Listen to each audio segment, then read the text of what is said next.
Okay, so quick, I call them advantages. And you know what? I'm just going to throw this little sprinkle of confetti down because I like Google Slides and I think I always come back to it.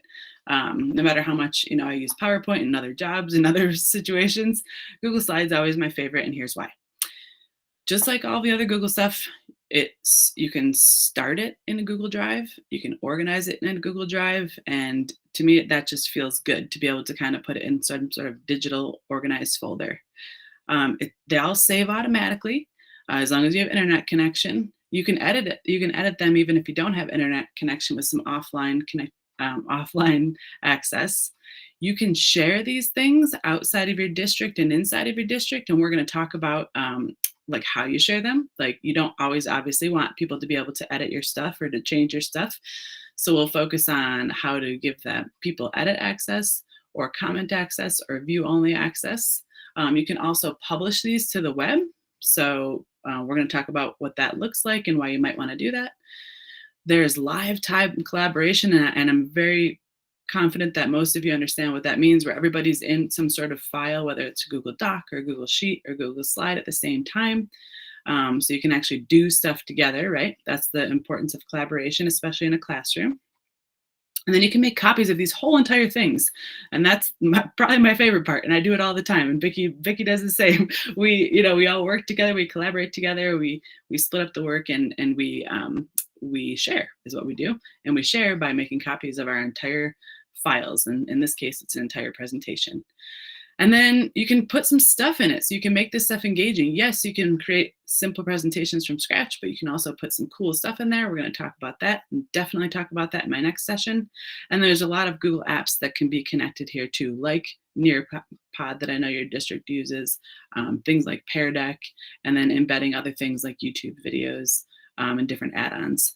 And then I know when I worked with teachers in my former school district, a lot of people, it's a hard switch from Microsoft. So there is a way to take your PowerPoints that you've created in Microsoft and your other files that you've created in Microsoft and convert them into a Google file, and not just convert them, but you can also save them into Google Drive as well. And this is hyperlinked right here for you. I'm not going to go into it, but when you click on this where it says convert from PowerPoint, it takes you to a little tutorial on how to do that so that you don't, kind of throw away or not use all the things that you've previously created just because you're now using Google or your district moved to Google or whatever the case may be. Okay, so I'm talking way too much. I want to get you all in there. Here's where we are. Now, you can take this with a grain of salt, and if you don't want to do it this way, it's okay. I won't be hurt. But I recommend starting from scratch to create a Google slide by going into Google Drive. And I recommend doing that because yes, you can go to slides.google.com and you have all your beautiful slides there in one spot. If that's your jam, totally keep doing that. However, if you'd like to kind of get organized and stay organized from the start, from the get-go, I recommend you do it this way because it's just easier to kind of create a folder and then put things into a folder and start from scratch that way, in my opinion. If you don't want to do that, that's totally fine. So here's where we're going to do a live demo, and we're going to do this together, and then we're going to get into some deeper components of the actual slides in these next couple slides. But first, we're going to get started. So here's where I invite you to either open up a new window or open up a new tab, and then just listen for cues, or you can just watch me. But I'm going to go to drive.google.com. You can get there by a lot of different ways, like through your little waffle, through email, or you can get there just by going to just what I said, drive.google.com. And when we're there, we're going to create a new slide from scratch and then choose, name it and choose a theme and start adding slides and looking at the dashboard. To do that, I'm going to zoom over to my other screen over here, which is actually your district gave me this presenter information. So this is exactly what you should be seeing on yours. And I invite you to do the same or just watch. Okay, so we're in our Google Drive, and whenever we want to create something in Google Drive, we go to the top right-hand corner and go to New, and then we go all the way down to the file that we'd like to create. And in this case, obviously, it's a Google Slides. And when we do that, You could click here and go to Google Slides, and then a slides will pop up in a new tab. Or you could decide if you want a blank presentation, which is what it does by default. You can also choose from a template. We're not going to do that right now, though. We're going to go to blank presentation, and as soon as I do, it should pop open into a new tab. So I invite all of you that are following along and that want to do that as well. So you're going to go to Google Drive, go to New, and then down to Google Slides and create from scratch. All right, so now we have, this is from the show True on Netflix, which is a child's cartoon. But one of the characters says, just sit back and have a think. And I invite you all to do that because we're so stressed out sometimes as educators. We have so much to do and we're moving at such a rapid pace. I feel like we don't give ourselves the luxury of time and observation. So I'd like to give you that opportunity now to just look around, have a peek around. You're all very intelligent humans. You can see what buttons are. You can read the words. You really can't break anything. So just invite yourself to just look around, poke around, and take in your screen real estate as I show you where I like to go first when I create a new file. So the first thing I like to do is I like to go up to the top left-hand side here, and this is the case for most Google files. This is where the name of your file is. And I like to start with that because I forget to do it sometimes if I don't. So as soon as you go up here, it's just to the left of the star and you hover over it, it'll say rename. And when you click inside of there, it should completely highlight everything so that you can delete it like I'm going to, or you can simply start typing. So now we have this much smaller box and you can put literally any title you want here. I highly encourage you, if you haven't thought about this yet, to start having some common naming conventions, because it will help you when you move things into Google Classroom so that you know like where to find things and what they're called. That's one of the biggest things that when I work with teachers, they're doing great and they're learning this new tool and then they go to find it in their drive from Classroom or something and they're like, oh darn, what did I call that thing again? So if you have some sort of naming convention that you already use, or if it matches up to a specific unit or chapter in your curriculum, maybe start to use that. I'm just gonna put demo slides, and then I like to put the date, if I can remember. Just because that's one way you can search inside of Drive too. And then you're done. And then that saves automatically. So you've added your title. You can click anywhere off of your title. You'll see that says saved right here in very small print, but it says it's also saved to Drive and saved to your cloud. And if you just did that for the first time, I'm very proud of you. Great job. Now we're going to move on to the next piece, which is themes. And to be honest, sometimes I don't use themes. Sometimes I just kind of start with a blank document, especially if I'm getting started with something right away. However, themes can be found usually right away when you open up a Google slide. And you can always come back to them later if like you accidentally close this thing over here. You can always come back to it later over here next to theme. But since it's right here in front of us, go ahead and peruse and browse some of the options. And what'll happen is, it'll give you some options and they'll name them, like this one's called paradigm and material. And what you do is you just choose one that you think looks great and is easier than designing yourself probably and taking that time to do so. And once you're happy with it, like tropic sounds good, you click on it and it will import the theme. Oops. Sorry. It will, all of your slides then will be under that same theme. You can always change it back. You can always highlight all of your slides and change it back if you're not happy with this theme, but I think that looks pretty good for now. So I'm going to close this. We're going to get into probably everybody's favorite part, which is the dashboard and the insert menu. That's where we're going next. So I invite all of you to kind of take a peek around. Like I said, I wasn't kidding. You really can't break anything, and I'll show you why and how. But we have a lot of things that we can add, we can insert, and a lot of things from the insert menu that we can break down and do even further. So I'm going to show you a few things, but I'm not going to show you everything because I'm going to invite you to play in a few minutes and just start investigating on your own because I believe that's the best way to learn. Okay, so a few things might happen here. Number one, you might see this little caret over here on the right-hand side. If you ever don't see these options right here on your dashboard, it's probably because that menu is hidden. So if that happens and you're like, uh-oh, where'd all my stuff go? All you have to do is go back to that caret and pop it down, and then all of your other options will show up. And it just happens a lot because people get really clicky and then it goes away. Okay, so we have our menu, our main menu up here, which is all kind of like our word menus, and you can see what they say. When you click on them, they just, oopsies. When you click on them, there should be a drop-down menu with a lot of other options. You don't have to right click or like middle click. All you should have to do is just do your simple click that you normally do to select something on your device. But you can see under the file here, that's how you can create something new. This is how you can make a copy of the presentation. I'm going to show you that later. You can download the entire thing here to a PowerPoint, to a PDF, to whatever you need it to. You can check the version history, which we're going to go into later for sure. If you need to rename it, well, you could do it the way we just did, or you could rename it here. This is also a place if you ever need to print anything, you can print. Kind of like the what to do with the whole entire presentation situation is here under File. Moving on to Edit, some key pieces in Edit, the Undo button, which is also on your kind of your icons menu on the bottom here. That's a lifesaver, as is Command Z on your Mac if you have a Mac, but this undo button is very important. That's why I said you can't really break anything, because you can undo whatever you just did. You can also have your options like cut and copy and paste over here too, or you could just use your regular keyboard options that you do in normal life outside of slides.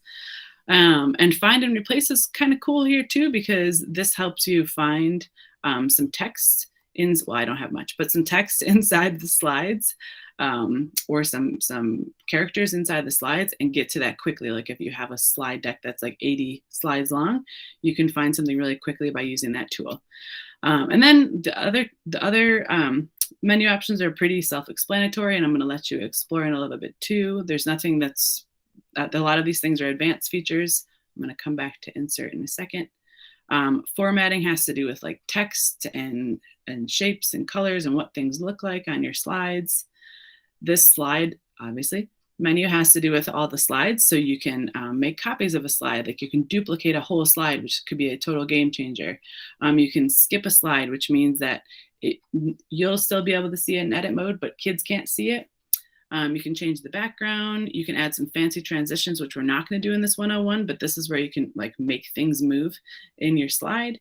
And then here's where you can adjust some of the themes. The arrange has to do with images. And if I had one in there, these would all be dark black instead of light gray, because we have nothing to arrange. And then the tools piece over here, these are some more advanced features, but there is this voice types in speaker notes, which is really helpful, especially for kids that can't, they can't read yet, or that need help spelling. They also have accessibility features on devices, but this is something that I've used with kids before, where they can actually use this, and they click in the speaker notes and they can say a word that they don't know how to spell.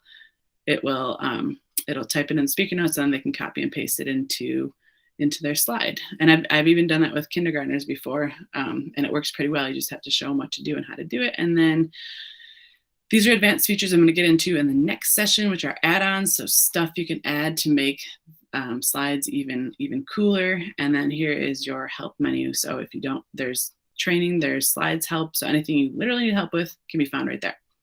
And then underneath here, all of these buttons right here in the icons menu, those basically mimic what you see up top, but there's shortcuts with how to get there.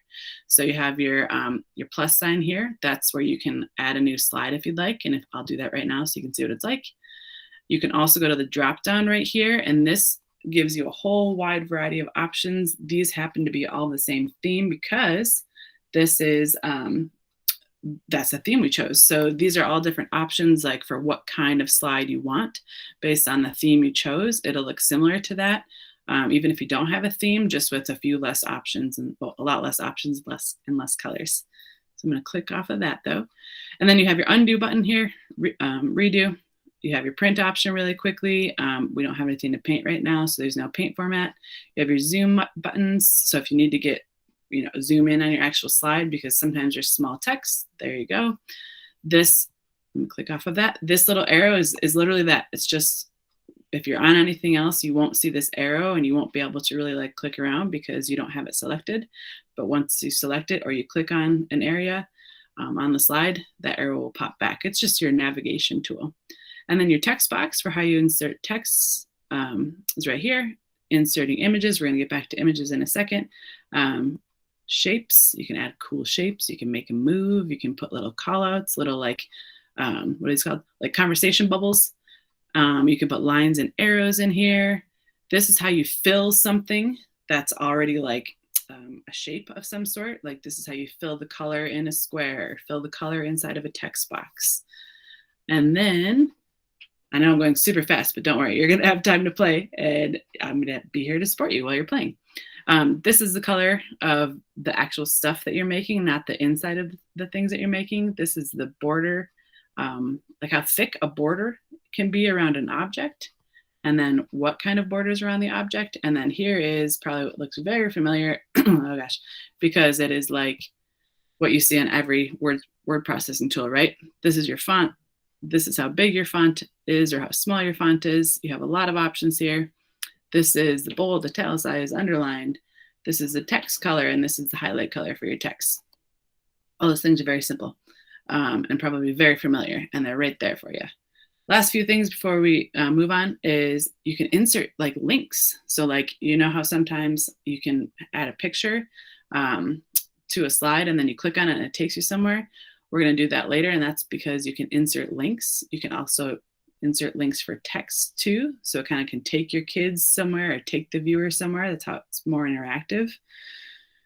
You can comment on stuff right here, and we're going to talk about this later too. So you can give feedback. You can add notes for yourself by clicking the comment tool. And then this is like your alignment, very simple kind of stuff. Like how do you want that text to look? Where do you want it to be? Right aligned, center, left, or justified. Right here is the spacing in between your sentences. And then right here is your bulleted list if you want to add a bulleted list, your numbered list if you want to add a numbered list. And then here's how you indent, and here's how you clear and format some tools. And there's just some extra formatting options and animation options for images, but we're not doing that. All right, so that I went through almost everything on here. I just touched it all. I promise you can touch it all too, and you can always undo now that you know how to undo. I'm going to go back to our agenda here and invite you to check out slide number 11, which is the insert menu. So as you're going through and as you're exploring, this is an explanation of the insert menu and what each piece does. And I even added like a little, well, I didn't do this. This is a Susan Stewart slide right here that I spoke about before. She talked about this Vocaroo. If you want to get a little fancy with some audio, that's a nice little audio clip that platform that you can use and add audio features for. But otherwise, this slide just breaks down what all the insert menu is and does. And if I showed you all those things, that would take like another hour, which is why I'm going to invite you to explore. But 2 more slides before we do that. There's some speaker notes. Those are obviously these things at the bottom. And if you don't see them, go away menu. When you go to this little tiny gray dot, dot, dot, and your hand turns into a hand, you can pull it up, and those are your speaker notes at the bottom there. If you don't see them, just make sure you go to the bottom, find this little gray thing, hold it down, and pull it either up and down. And then there's also this little comment tool right here. Let me pop this down. This little comment feature right here, this is really great for giving kids feedback. When you click on it, it's kind of what I just showed you before. You can highlight something and add a comment. So if I wanted to highlight a specific word, I could add a comment right here and say, great job. And then whoever is reading this would see my comment, and that's a really easy way to give kids feedback. I've also seen teachers give feedback with speaker notes too for kids, and I've also seen kids give each other feedback through speaker notes and commenting tools. And the very last piece, which I'll be honest, I don't use that much, but feel free to use it if you'd like, is this piece of this Explore tool at the bottom here. It looks like, well, it looks like this with a little yellow Explore button at the bottom. Mine looks like this, which is grayed out right now. But if you have something that could be improved and to make your slide look maybe a little bit better, it would give you some options here. Otherwise, you can use this Explore tool over there. Like if you ever click it on accident and this pops up, I want to make sure you know what it is. You use this Explore tool over here. You could use it to search the web. So this is where like citations can happen inside of slides. You can search your docs, you can search your drive, and this is what that search tool is right over here. And literally you just type in the box. I don't know why Tiger just came to my mind, but it did. And when you search, it will search for whatever you need. Do you need to know about tigers? Do you need to do citations on tigers? What do you need to know about tigers? It searches the web right here. It could search images, and this is also in your insert menu. And all these images are should be copyright free, so you could use them even when publishing. And then it will also search your drive. Oh, I didn't think I'd have anything about tigers. Apparently I do. So these are all the things that are inside of my drive that Google thinks has to do with tiger, because that's what I chose to explore. Okay, I'm going to close that Explore button. Oh, and last thing, see this little thing on the side here? You probably see this on maybe your Gmail and other Google tools. That's just your other tools menu, and it's in the form of a side panel. And if it's bothering you and you keep like clicking on calendar and all these things, or anything else you add to it, you can just hide it at the bottom here, and then it pops over, which I usually do.